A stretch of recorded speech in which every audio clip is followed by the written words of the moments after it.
I thought my boyfriend was the love of my life until I discovered he was drugging me at night. Lately, I've been waking up still exhausted. Even if I went to bed early, I'd wake up feeling like I haven't slept in days. Trying to get out of bed for work was almost impossible, which was strange for me because I was always a high-energy sort of person. A few hours of sleep, and I was always good to go. I was at a loss as to what was happening. After a barrage of tests, even my doctor couldn't find anything wrong with me. The only recent change in my life was my boyfriend who had moved in, and I was sharing a bed for the first time in my life. Steven was the first love of my life, and this was my first serious relationship.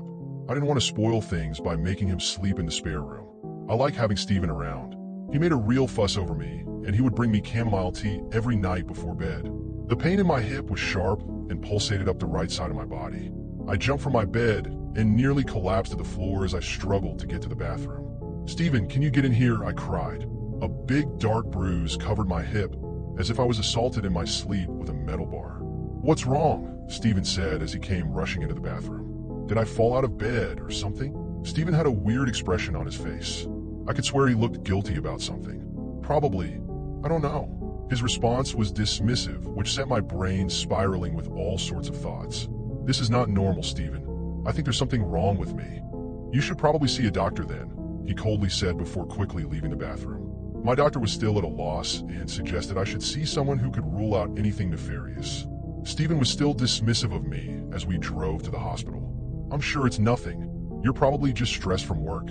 People don't wake up with bruises over stress," I angrily thought to myself. The doctor at the hospital took my blood and did all sorts of tests on me, including a stress test.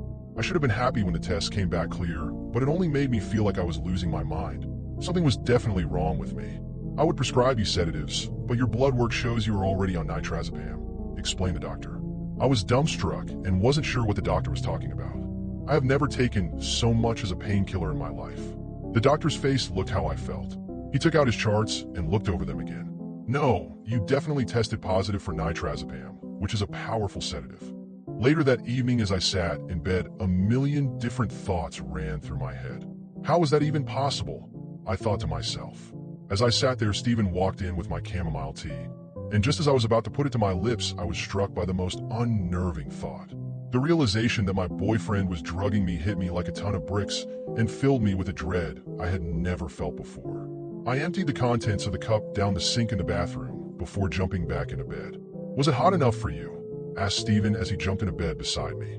"Perfect as always." I felt as if I was lying beside a complete stranger. Had I ever really known him? I thought to myself as I lay there terrified, he was doing unimaginable things to me while I slept. I must have drifted off at some stage because when I woke up the room was a mess and Steven was nowhere to be seen. My body ached all over and it felt like I was in a fight. What the hell was he doing to me in my sleep? I thought. I had made the decision to go to the police, but I needed evidence, or it was just my word against his. I had purchased a hidden camera and set it up in the bedroom, pointing it towards the bed. I woke up exhausted as usual, which unfortunately meant you had done something to me while I slept, but I had it on camera. I opened my laptop to check the footage. For the first couple of hours of sleep, nothing happened. For a moment, I had hoped I was imagining everything until I watched myself jolt from the bed. At first, I couldn't believe what I was doing. It felt like I was watching a horror movie as I watched myself crawl up the bedroom wall like some possessed demon. I continued to crawl up the wall, onto the ceiling, looking down over Steven like I was ready to pounce on him. Steven woke, and it was strange watching him, because it was like he was prepared for what was happening and didn't seem fazed by it. He took a stick out from under the bed as I pounced from the ceiling above, and he spent the next hour fighting me off. I watched as he subdued me on the bed before pulling out handcuffs and cuffing me to the bed. I looked at the marks on my wrists, which made sense now. As soon as Steven came home from work, I ran and threw my arms around him. "Why didn't you tell me what you were going through every night?" Steven shrugged his shoulders. "I thought you knew. And usually the drugs I was giving you made things a little easier. Why are you even still with me?